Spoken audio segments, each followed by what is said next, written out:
एक सवाल तो बनता है, कुल 9 बिल भिजवाए गए थे जिसमें से 7 बिल वापस आए थे, तो वो खबरें पूरे मीडिया की जीनत बनी थी कि 7 बिल वापस भिजवा दिए गए सदर की जानिब से। तो सदर को उस दिन अंदाजा क्यों नहीं हुआ कि अगर बिल वापस भिजवाए हैं तो ये 7 क्यों गए हैं, 9 क्यों नहीं गए? और दूसरी सूरत में अगर उन्होंने थोड़े दिन और रख के वापस भिजवाए तो उन्होंने फिर तारीफ नहीं दी। 13 बिल थे जी, 13 बिल वापस जाने की बात हुई थी। 13 बिल थे जिनके मतलब कहा गया था कि इन 13 बिलों को वापस भेज दिया गया। उसके बाद 7 की बात भी आई। बात यह है कि ये 7 हो, 13 हो, 21 हो, 5 हो या 2 हो, सदर के ट्वीट के बाद अब मामला इंतहाई पेचीदा हो गया। अगर आप ये बात कहें कि मामला बड़ा आसान है और जिस तरह आज वज़ीर इत्तलात ने कहा, निगरान वज़ीर इत्तलात ने, कि बस इससे कोई तूफान बर्पा नहीं हुआ, तूफान तो बर्पा हो गया और बहुत बड़ा तूफान बर्पा हुआ है। आपको बताया कि ये छोटी बात नहीं है, ये बहुत बड़ी बात है और इस बात पे पाकिस्तान की बहुत सी चीजें जो है वो दांव पे लग गई हैं। आप मुझे बताएं, जिन ममालिक से आपने जाके पैसे लेने हैं, आगे आपके जो सिस्टम चल रहा है, आपने IMF को जो छुपा रहे हैं वादा किया था कि हम 6 माह के अंदर अंदर इलेक्शन करवा देंगे, इसलिए मैं कहता हूं ना फरवरी में इलेक्शन हो जाएंगे।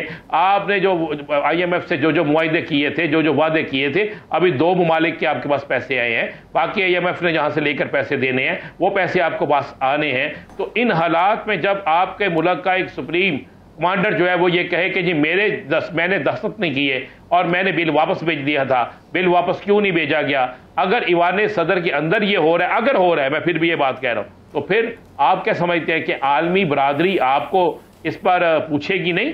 वो तो चर्चे होने शुरू हो गए। पहले हमारी मौशी पॉलिसीज के ऊपर होती थी बात कि बनाना रिपब्लिक बन गए, आज तो लिखा गया है कि पाकिस्तान एक मैंगो कंट्री है। बिल्कुल ऐसा है। मैं कह रहा हूं कि ये नहीं होना चाहिए था, जो हुआ ये नहीं होना चाहिए था।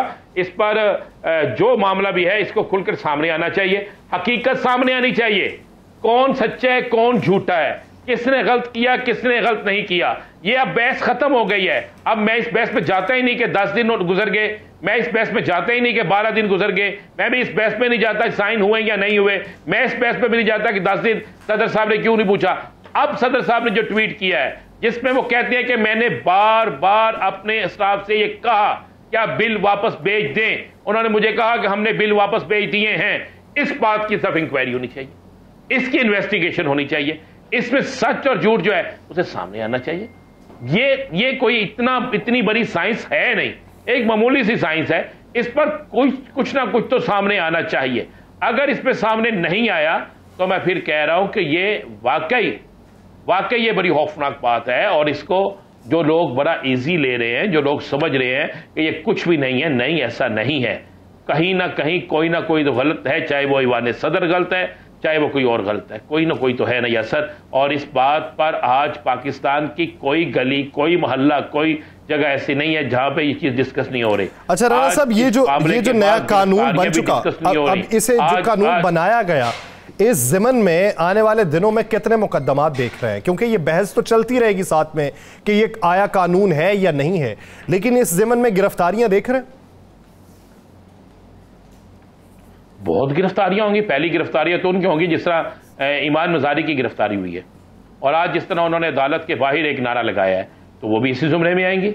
इसके बाद आप आ जाए कि वो जो लोग थे मंजूर पशीन या दीगर जो लोग यहाँ पे बात करके गए हैं, सारी सी आएंगे। इंतजामिया ने तो एक्शन लेना है, फिर आएंगे। जो शख्स भी, अगर आप कानून बनाते हैं और उस कानून में ये मौजूद है कि अदारों के खिलाफ बात करना, अदारों के खिलाफ नफरत पैदा करना या अदारों के खिलाफ जाना, तो फिर ये कानून सब उस शख्स पे लागू होगा, चाहे वो किसी भी सियासी जमात से तल्लुक रखता हो, किसी भी ग्रुप से तल्लुक रखता हो, किसी भी जगह से तल्लुक रखता हो। इसमें चाहे कोई सहाफ़ी हो, चाहे कोई वकील हो, सियासतदान हो, चाहे कोई उलमाए कराम हो, कोई भी हो, फिर ये सब के लिए कानून है। कानून कभी किसी एक के लिए नहीं होता, कानून सब के लिए होता है। फिर ये सब पे कानून लगेगा। अगर आप समझें कि ये कानून नहीं लगेगा, फिर ऐसी बात नहीं है। अब ये नहीं होगा कि मैं जुर्म करूं तो पकड़ा जाऊं, कोई और जुर्म करे तो उसे कि आपको छुट्टी है। अब ये नहीं होगा कि अगर आप एक प्रेस कॉन्फ्रेंस करके आप समझे कि सारे गुनाह माफ हो गए और जो प्रेस कॉन्फ्रेंस नहीं कर रहा उसको सारे गुनाह उस पर डाल दें। अब ये नहीं होगा। अगर आपने कानून बना लिया है, कानून पास हो गया है, उसका आपने गजट नोटिफिकेशन जारी कर दिया है, तो फिर आपको उस पर अमल भी करवाना पड़ेगा अगर वो कानून है। मुझे तो ये लग रहा है जिस तरह ये अब फैसला जो है ना, ये सारा फैसला, ये मेरा जाती ख्याल है कि जबकि अदालत में होगा। आप समझते हैं कि सुप्रीम कोर्ट खुद इस पे नोटिस लेगी या फिर दरखास्त गुजार के कहने पे इस पे नोटिस लिया जाएगा? देखें, मैं अर्ज कर रहा हूं कि किसी ना किसी के कहने पे धोना, इसका अगर नोटिस नहीं लेंगे तो फिर किस तरह पता चलेगा कि सच और झूठ क्या है? किस तरह पता चलेगा? मैंने फिर कहा कि ये यासर रशीद या राना अजीम का ट्वीट नहीं है, ये किसी और शख्स का ट्वीट नहीं है, ये पाकिस्तान के सुप्रीम कमांडर का ट्वीट है, ये सदर पाकिस्तान का ट्वीट है। या तो वो खुद आके कह दें कि जनाब मैंने ये ट्वीट नहीं किया, या मुझसे ये ट्वीट गलती से हो गया, या मैं अपनी बात पे शर्मिंदा हूं, या मैं ये ट्वीट वापस लेता हूं। चले, फिर तो समझ आ जाती है। अगर वो इस बात पे स्टैंड ले रहे कि ये मेरा ट्वीट है और मैं ये जो कह रहा हूं बात दुरुस्त है, तो फिर इसकी इंक्वायरी होनी चाहिए, पूरी इंक्वायरी होनी चाहिए। और इस इंक्वायरी में कोई 4, 6, 10 दिन नहीं लगेंगे। ये इंक्वायरी जो है ये फौरी इसका रिजल्ट निकल आएगा, और रिजल्ट जब निकलेगा तो सारी चीज़ें क्लियर हो जाएंगी। ये किस तरह हो सकता है कि ईवान सदर में होने वाली चीज़ें जो हैं वो रिकॉर्ड का हिस्सा ना हो? ये किस तरह हो सकता है कि ईवान सदर में दी गई हदायत भी रिकॉर्ड का हिस्सा ना हो? जहाँ पर अगर ईवान वज़ीर आज़म के अंदर होने वाली गुफ्तगू टेप होके आम मीडिया पे चल सकती है, तो ईवान सदर में क्या ख्याल है ये सारी चीज़ें नहीं होती होंगी? ये सारी चीज़ें आप क्या समझते हैं आइंदा 48 घंटे में मंजरनामा क्या होगा? आइंदा 72 घंटे, 48 घंटे ना कहें, आइंदा 72 घंटों में मुझे बड़ा अपसेट नजर आ रहा है।